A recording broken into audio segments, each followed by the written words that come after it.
Hi hello friends, എല്ലാ കൂട്ടുകാർക്കും നമ്മുടെ നാളത്തെ പ്രൊമോ റിവ്യൂയിലേക്ക് സ്വാഗതം. അങ്ങനെ പ്രകാശം കുറെ നാളിന് ശേഷം വരുന്നുണ്ട്. പ്രകാശം വരുമ്പോഴേക്കും വിക്രത്തിന്റെ കയ്യിൽ ഒരുപാട് പണവും അതുപോലെ തന്നെ സ്വത്തുക്കളൊക്കെ സ്വർണ്ണം ഒക്കെ കാണും കേട്ടോ.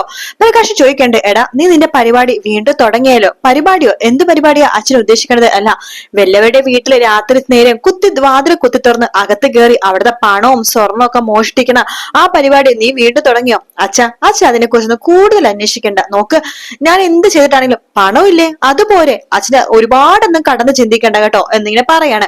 പ്രകാശാണെങ്കിൽ വട്ടുപിടിക്കണ്ട. പ്രകാശം വേണ്ട, നീ ആ പരിപാടി നിർത്തട. എന്താണ് മോഷ്ടിക്കണത്? പട്ടിണി കിടന്ന് ചത്താലും കുഴപ്പമില്ല. ഞാൻ നിനക്ക് പറഞ്ഞ ഒരേ ഒരു കാരണം മോഷ്ടിക്കരുത്. പ്രകാശിന്റെ മക്കള് മോഷ്ടിച്ചെന്ന് പറയാൻ എനിക്ക് നാണക്കേടാടാ എന്ന് പറയാണ്. അച്ഛൻ വന്നത് തുടങ്ങിയോ വഴക്കുണ്ടാക്കാൻ എന്ന് വിക്രം ദേഷ്യത്തോട് പറയാണ്. കല്യാണി ഒരു ദുസ്വപ്നം കാണാണ്. കാർത്തികയ്ക്ക് എന്തോ വലിയ അപകടം പറ്റിയെന്ന്. കാർത്തിക് പെട്ടെന്ന് തന്നെ കല്യാണി ചാടി നെട്ടി എഴുന്നേക്കാണ് ഉറക്കത്തിന്ന്. കിരൺ ചോദിക്കണ്ടേ, എന്തു പറ്റി കല്യാണി, എന്ത് പറ്റിയെന്ന് ചോദിക്കുമ്പോഴേക്കും അത് ഞാനൊരു ദുസ്വപ്നം കണ്ടു എന്ന് പറയാണ്. ദുസ്വപ്നോ? എന്ത് സ്വപ്നം ചോദിക്കുമ്പോ അത് കാർത്തിക ചേച്ചിക്ക് എന്തോ ഒരു അപകടം പറ്റുന്ന പോലത്തെ ഒരു സ്വപ്നം കണ്ടു എന്ന് പറയുമ്പോ കിരൺ പറയണ്ട്, എന്റെ കല്യാണി, കാർത്തികയുടെ ഏറ്റവും വലിയ ശത്രു എന്ന് പറയുന്നത് ഗംഗപ്രസാദ് ആണ്. അയാള് ജയിലിലാണല്ലോ. തമിഴ്നാട്ടിലെ ജയിൽ ചാടിയ പോലെ അയാൾക്ക് ഇവിടെ ഒരു സ്വാധീനവും ഇല്ല, ഒരു പിടിപാടും ഇല്ല. അതുകൊണ്ട് ജയിലിൽ അയാള് തന്നെയാണ് കിടക്കുന്നത്. അയാൾ അവിടെ നിന്ന് ജയിൽ കുത്തി തുറന്ന് പുറത്ത് കടന്ന് നിന്റെ ചേച്ചിനെ ഉപദ്രവിച്ചിട്ടൊന്നും ഉണ്ടാവില്ല. നീ സമാധാനം ഇരിക്കുന്നത്. നിനക്ക് ആകെ പേടിയാണ്. ഏറ്റവും മെയിൻ വില്ലൻ തന്നെ ജയിലിലാണല്ലോ. ഇനി എന്തിനാ കല്യാണി പേടിക്കേണ്ടത്? നീ സുഖമായിട്ട് കിടന്നുറങ്ങും, ഒന്നും സംഭവിക്കാതെ പറയാണ്.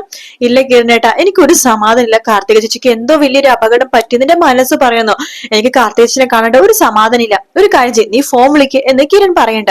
അങ്ങനെ കാർത്തികയുടെ ഫോണിലേക്ക് കല്യാണി വിളിക്കാണ്. കാർത്തിക ഫോൺ എടുക്കുന്നില്ല. കിരണേട്ട, കാർത്തിക ചേച്ചി ഫോൺ എടുക്കുന്നില്ലല്ലോ, നമുക്കൊന്ന് അവിടെ വരെ ചെന്ന് നോക്കിയാലോ എന്ന് പറയാണ്. ഈ രാത്രി തന്നെ പോണോ കല്യാണി? പോണം കിരണേട്ട, എനിക്കൊരു സമാധാനമില്ല. ശരി എങ്കിൽ പോകാം എന്ന് പറയാണ്. അങ്ങനെ ദീപ എടുത്ത് പറയണ്ട്, അല്ല നിങ്ങൾ ഇന്ന് എവിടേക്ക് രാത്രിക്ക് പോണത്? അതെ, ഒന്നും പറയണ്ട. കല്യാണി ഒരു ദുസ്വപ്നം കണ്ടത്രേ കാർത്തികയ്ക്ക് എന്തോ അപകടം പറ്റുന്നത്. കല്യാണി മോള് കണ്ടെങ്കിൽ സൂക്ഷിക്കണം കിരണേ. ആർക്കെങ്കിലും എന്തെങ്കിലും അപകടം പറ്റുന്നുണ്ടെങ്കിൽ മോൾ ഇങ്ങനെയൊക്കെ ദുസ്വപ്നം കാണുന്നത്. അതുകൊണ്ട് എന്തായാലും പോയി നോക്ക്, മോളുടെ സമാധാനത്തിന് വേണ്ടിയിട്ടെങ്കിലും. പിന്നെ പോകുമ്പോ ആയുധം എന്തെങ്കിലും കയ്യിലെടുത്തോട്ടോ. ഇനി അവിടെ ആരെങ്കിലും ഒക്കെ ഉണ്ടെന്നുണ്ടെങ്കിലോ? ആരുണ്ടാവാൻ? അമ്മ കല്യാണിനെ പോലെ തുടങ്ങിയോ? ഇല്ല മോനെ, പേടിക്കണമല്ലോ. എന്റെ മനസ്സിലും രാവിലെ മുതൽ ഒരു സ്വസ്ഥതയൊന്നും ഇല്ല എന്ന് പറയാണ്. ആ ഗംഗപ്രസാദ് ഇവിടുന്ന് പോയ പിന്നെ ജയിലിലായ പിന്നെ ഒരു സമാധാനക്കേട് പോലെ. അയാള് ജയിലിലാണെങ്കിൽ സമാധാനം കിട്ടുമെന്ന് വെച്ചിട്ടാ ഇരുന്നത്. പക്ഷെ ഇപ്പൊ ഉള്ള സമാധാനം പോയ പോലെ തോന്നുന്നു. അമ്മയുടെ മോളുടെ സമാധാനക്കേടൊക്കെ അതെ ഇപ്പൊ കാർത്തികയുടെ വീട്ടിൽ പോയി കാർത്തികനെ കണ്ടതിന് സമാധാനമൊക്കെ കിട്ടിക്കോളൂ. ഞാനൊരു കാര്യം കല്യാണിനെയും കൊണ്ട് കൂട്ടിക്കൊണ്ട് പോവാം. കാർത്തിക നല്ല ഉറക്കമായിരിക്കും, അതായിരിക്കും ഫോൺ എടുക്കാത്തത്. കല്യാണി എന്തായാലും അത് പറഞ്ഞിട്ട് കിരണും കാർത്തികയുടെ വീട്ടിലേക്ക് പോവാണ്. ആ ബെല്ലടിക്കുമ്പോ വാതിൽ ആരും തുറക്കുന്നില്ല കേട്ടോ. ഇതെന്താ വാതിൽ തുറക്കാത്തത് എന്ന് പറഞ്ഞിട്ട് കിരണും കല്യാണി പുറകുവശത്തോട് നോക്കുമ്പോ പുറകുവശത്തെ വാതിൽ തുറന്നിരിക്കുന്നുണ്ട്.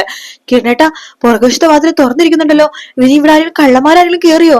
വാ കല്യാണി എന്ന് പറഞ്ഞ് വിളിച്ചിട്ട് അകത്തേക്ക് കയറി നോക്കുമ്പോഴേക്കും ബെഡ്റൂമിൽ കാർത്തിക അവിടെ ചോര വാർന്ന് കിടക്കുന്നതാണ് കാണുന്നത്. അത് കാണുന്ന കല്യാണി ആകെ ഷോക്കായി പോവാണ്. കിരൺ വേഗം തന്നെ കാർത്തികയുടെ അടുത്തേക്ക് പോകുന്നുണ്ട്. കാർത്തിക എഴുന്നേക്ക് എന്ന് പറഞ്ഞ് വിളിക്കുമ്പോ കാർത്തിക എഴുന്നേക്കുന്നില്ല കേട്ടോ. കാർത്തിക അങ്ങനെ മരിച്ച പോലെ തന്നെ കിടക്കുവാണ്. കല്യാണി, അയ്യോ കിരണേട്ടാ, കാർത്തിക ചേച്ചി എഴുന്നേക്കുന്നില്ല എന്ന് പറയുമ്പോ കല്യാണി, നീ വിഷമിക്കല്ലേ, നമുക്ക് നോക്കാം എന്ന് പറഞ്ഞിട്ട് കുറച്ച് വെള്ളമൊക്കെ തളിച്ചു നോക്കുന്നുണ്ടെങ്കിലും കാർത്തിക എഴുന്നേക്കുന്നില്ല.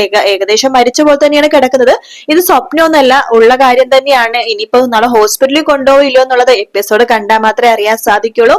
വീഡിയോ ഇഷ്ടപ്പെടുകയാണെങ്കിൽ ലൈക്ക് ചെയ്യാനും അതുപോലെ തന്നെ സബ്സ്ക്രൈബ് ചെയ്യാനും കമന്റ് ചെയ്യാനും മറക്കല്ലേ കേട്ടോ. മറ്റൊരു വീഡിയോ ആയിട്ട് വീണ്ടും കാണാം friends. Take care, bye bye.